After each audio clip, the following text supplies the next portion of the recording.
This is TWiT.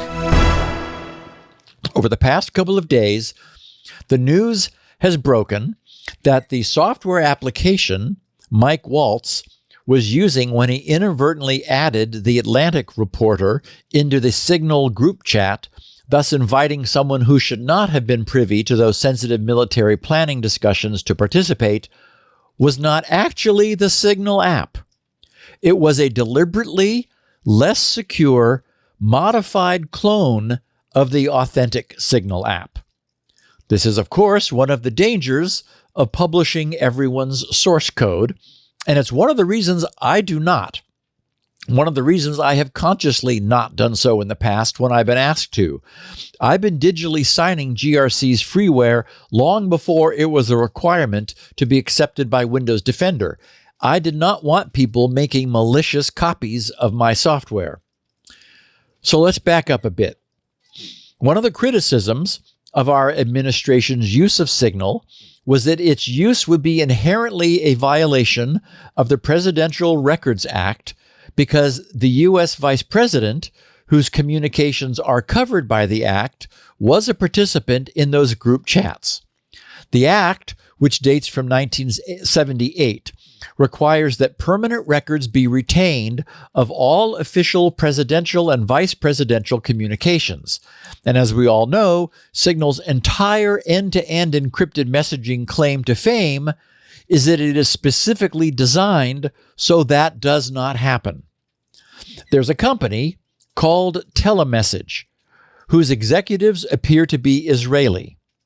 This company is owned by another company called Schmarsh. S-M-A-R-S-H. Schmarsh. Okay. It really instills confidence. Schmarsh makes some software designed to assist law enforcement and lawyers who need to search through massive archives of data.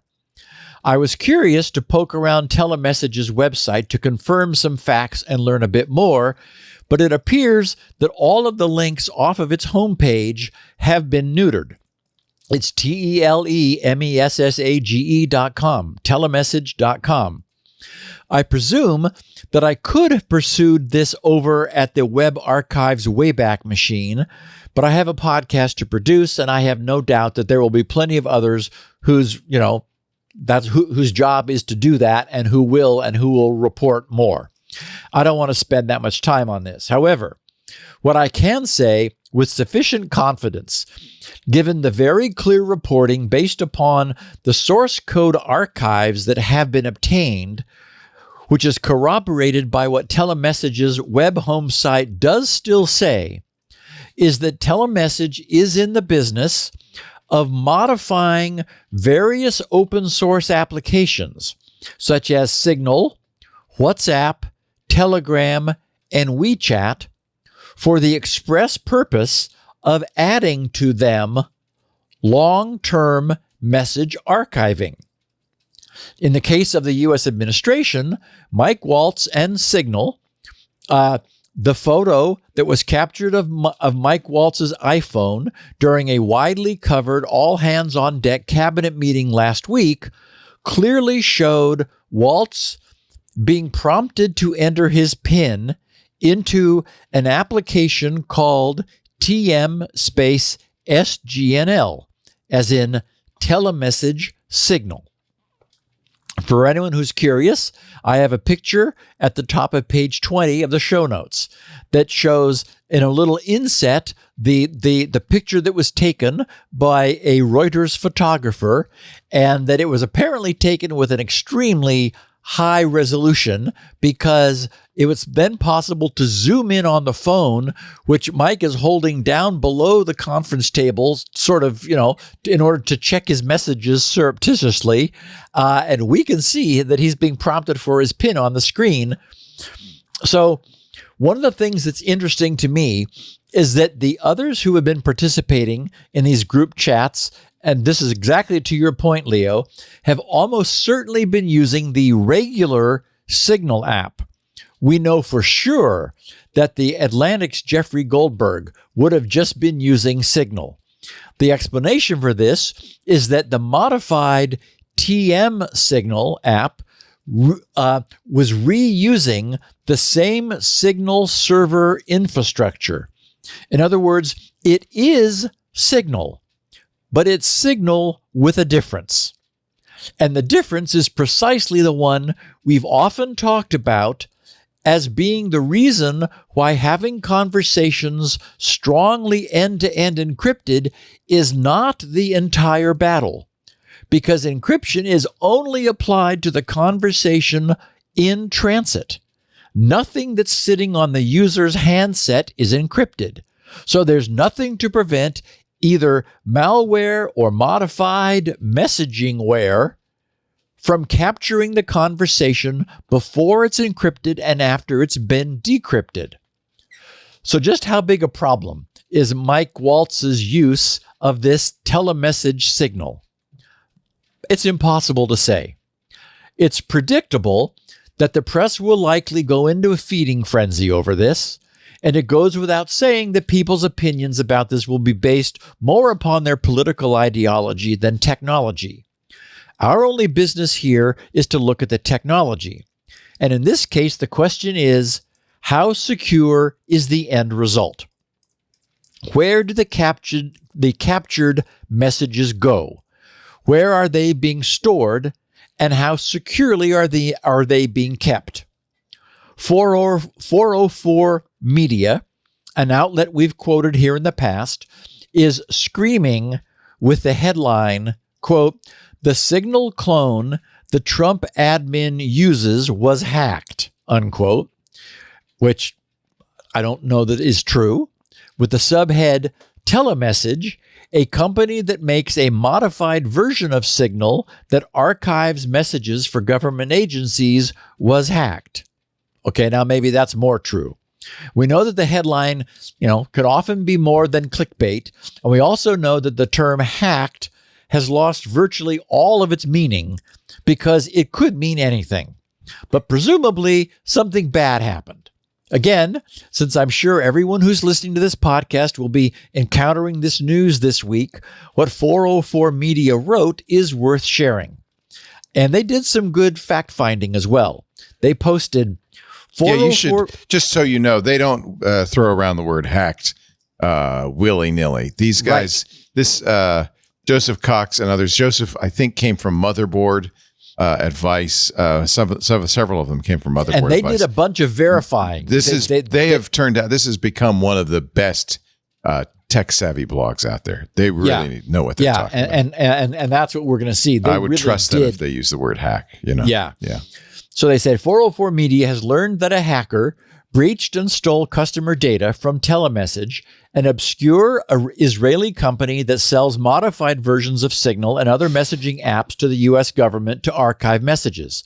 The data stolen by the hacker contains the content. Now, again, listen. The data stolen by the hacker contains the contents of some direct messages and group chats sent using its Signal clone, as well as modified versions of WhatsApp, Telegram, and WeChat. Telemessage was recently in the center of a wave of media coverage after Mike Waltz accidentally revealed he used the tool in a cabinet meeting with President Trump. The hack shows that an app gathering messages of the highest-ranking officials in the government. Waltz's chats on the app include recipients that appear to be Marco Rubio, Tulsi Gabbard, and J.D. Vance, contained serious vulnerabilities that allowed a hacker to trivially access the archived chats of some people who use the same tool. Okay, now again, I'll just interrupt to say this is a place where details matter. For Jeffrey Goldberg to have been included in these interactions with Telemessage's Signal app, which we can clearly see Mike Waltz is using, what Mike's is doing must be using the Signal protocol and Signal's servers. That means that these other people need not be using the same tool, just as Jeffrey Goldberg was certainly not. It would only take a single individual in any group to be using an app modified to permanently log their conversations for everyone's conversations in the group to be logged. So 404 Media continues saying, the hacker has not obtained the messages of cabinet members, Waltz, and people he spoke to. But the hack shows that the archived chat logs are not end-to-end encrypted between the modified version of the messaging app and the ultimate archive destination controlled by the telemessage customer. Okay, now again, being picky about this, that's not what we know. The communications to the archiving destination probably is end-to-end encrypted.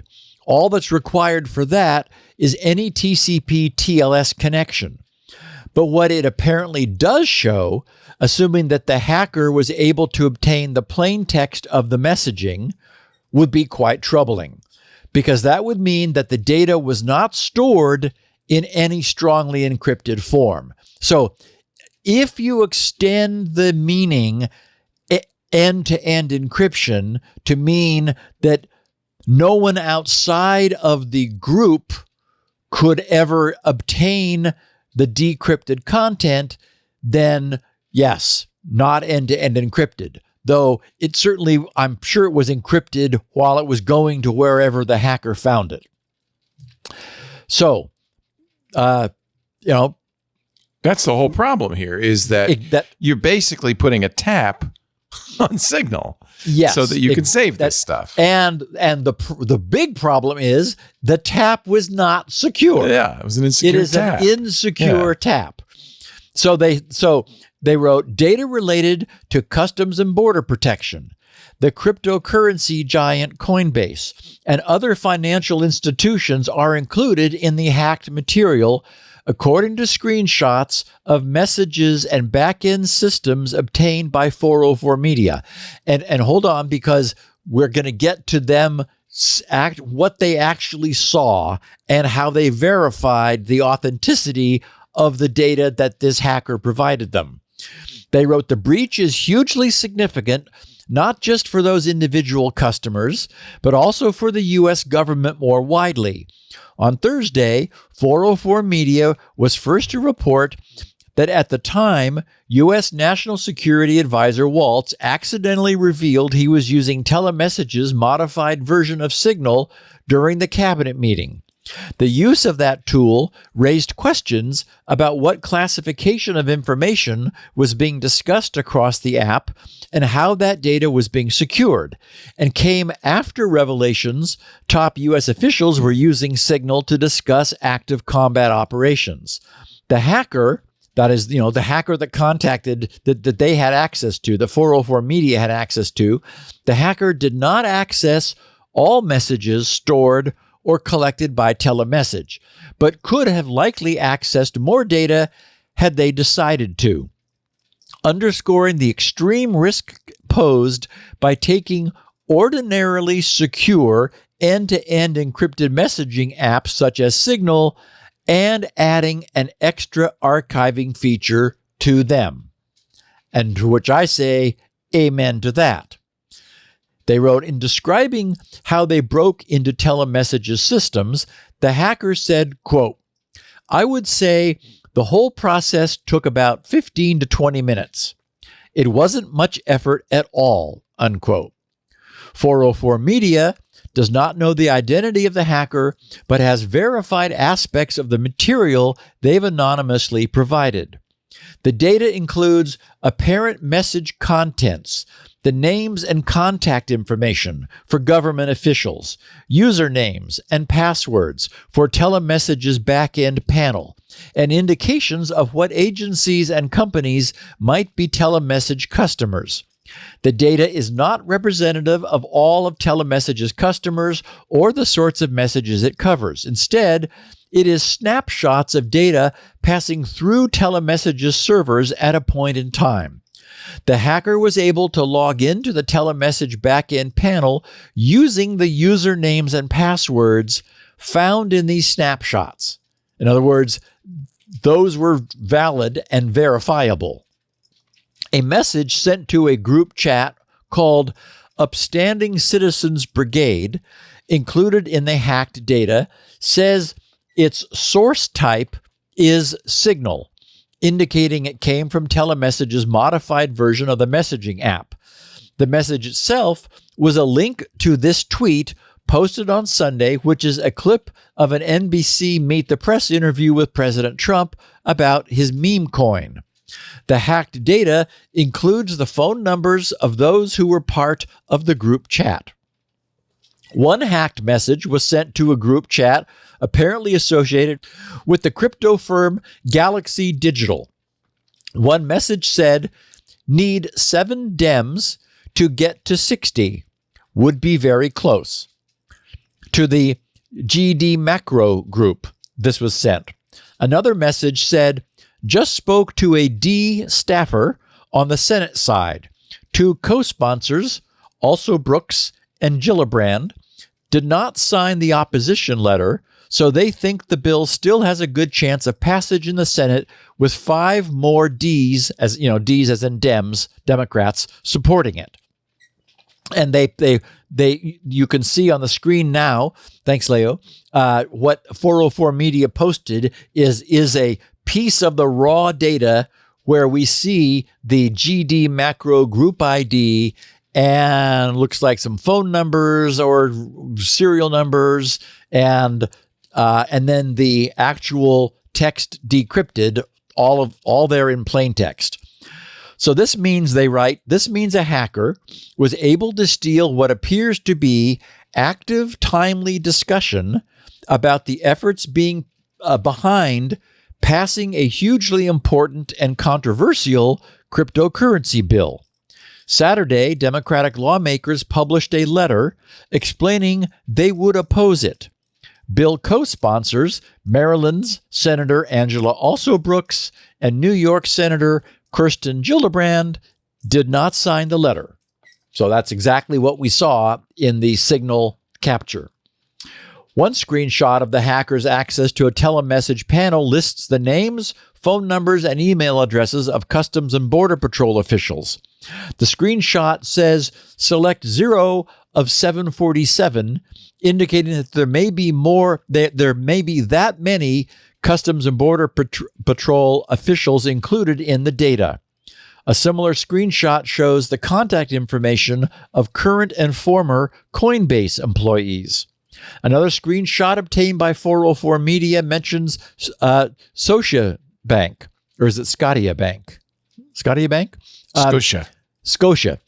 Financial institutions might turn to a tool like telemessage to comply with regulations around keeping copies of business communications. Governments have legal requirements to preserve messages in a similar way. Now, I'll just pause to mention that in retrospect, this ends up being a story way bigger than Mike Waltz. This is a company obviously being heavily used globally by a large number of people that are very, very unhappy today that a hacker was able to get into their archived, super encrypted Signal messaging chats. So I guess in retrospect, it's a little less surprising that the telemessage site seems to be down. They said another screenshot indicates that the intelligence branch of the Washington, D.C. Metropolitan Police may be using the tool. Now, and I should mention, they have a lot of data here they chose not to share for reasons of it being too sensitive to be shared. They wrote, the hacker was able to access data that the app captured intermittently for debugging purposes and would not have been able to capture every single message or piece of data that passes through telemessage's service. So they're being responsible. They're not wanting to state that this is more than it is. However, they wrote, the sample data they captured did contain fragments of live, unencrypted data passing through telemessage's production server on their way to getting archived. 404 Media verified the hacked data in various ways. First, 404 Media phoned some of the numbers listed as belonging to CBP, Customs and Border Patrol officials. In one case, a person who answered said their name was the same as the one included in the hacked data, then confirmed their affiliation with CBP when asked. The voicemail message for another number included the name of an alleged CBP official included in the data. 404 Media ran several phone numbers that appeared to be associated with employees at crypto firms Coinbase and Galaxy through a search tool called OSINT Industries, which confirmed that these phone numbers belonged to people who worked for these companies. The server that the hacker compromised is hosted on Amazon's AWS cloud infrastructure in Northern Virginia. By reviewing the source code of Telemessage's modified Signal app for Android, 404 Media confirmed that the app sends message data to this endpoint. 404 Media also made an HTTP request to this server to confirm that it is online. Telemessage came to the fore after a Reuters photographer took a photo in which Waltz was using his mobile phone. Zooming in on that photo revealed he was using a modified version of Signal made by Telemessage. The photograph came around a month after The Atlantic reported that top U.S. officials were using Signal to message one another about military operations. As part of that, Waltz accidentally added the editor-in-chief of the publication to the Signal group chat. Telemessage offers governments and companies, or maybe we should use the past tense, offered, once offered, governments and companies a way to archive messages from end-to-end encrypted messaging apps such as Signal and WhatsApp. Telemessage does this by making modified versions of those apps that send copies of the messages to a remote server. A video from Telemessage posted to YouTube claims that its app keeps, quote, intact the Signal security and end-to-end encryption when communicating with other Signal users. And that's probably true, but that's not sufficient, as we've just seen. They write, then the video continues, the only difference is the Telemessage version captures all incoming and outgoing Signal messages for archiving purposes. 404 Media then writes, it is not true that an archiving solution properly preserves the security offered by an end-to-end encrypted messaging app such as Signal, which we know is accurate. Ordinarily, they write, only someone sending a Signal message and their intended recipient will be able to read the contents of the message. Telemessage essentially adds a third party to that conversation by sending copies of those messages somewhere else for storage. And we know that's not actually the way it's being done, but that they're trying to make this readable for the layperson. They wrote, if not stored securely, those copies could in turn be susceptible to monitoring or falling into the wrong hands, which is absolutely the case. And of course, the big problem here, which seems to be shockingly obvious, is that Telemessage's implementation appears to be far from secure enough to be used in the fashion it is being used. I don't know what shape CISA is in anymore these days, but they or someone within the government with some cybersecurity chops should be raising holy hell about all of this. This has become truly nuts. 404 Media continues, that theoretical risk has now become very real. A Signal spokesperson previously told 404 Media in email, quote, we cannot guarantee the privacy or security properties of unofficial versions of Signal. White House Deputy Press Secretary Anna Kelly previously told NBC News in an email, quote, as we've said many times, Signal is an approved app for government use and is loaded on government phones, unquote. Okay, but now we know pretty conclusively that Telemessage's TM Signal app is not the same as Signal. So, It should be clear why I named today's podcast Don't Blame Signal. Sadly, Signal's well-earned and well-deserved name and reputation is being dragged into this whole mess only because they had graciously shared their source code of their beautiful work with the world, whereupon a profit-focused entity based in Israel, which could never have begun to develop such beautiful technology themselves, and which cannot even manage to securely store its output, grabbed the source code, modified it to make it far less secure, and is riding Signal's coattails, claiming that they're offering an identical level of security, which is clearly not the case. The fact that Telemessage has completely neutered their website might mean that they're finally now actually in as much trouble as they deserve. Just don't blame Signal. Yeah. I'm sure And Meredith we could not have invented. We couldn't have, Leo, in a sci-fi episode, we couldn't have come up with a better, more perfect example of the fact that, well, on the one hand, law enforcement probably shouldn't and government shouldn't be screaming as loudly as they are about their inability to get into end-to-end encrypted messages like iMessage and Signal, because in fact, if you really want to, apparently you can. Yeah. Bad guys are good at this kind of thing. Yeah. Yeah. Wow. So again, we've often talked about how, yes, it is encrypted in transit. It is not encrypted once it gets to either end. And I rest my case. Yeah, and if you install a wiretap on Signal, it's not Signal anymore. It's not secure anymore. Right. It's static instead of Signal. Okay. This is why you listen to this show. I just wish somebody in the White House had.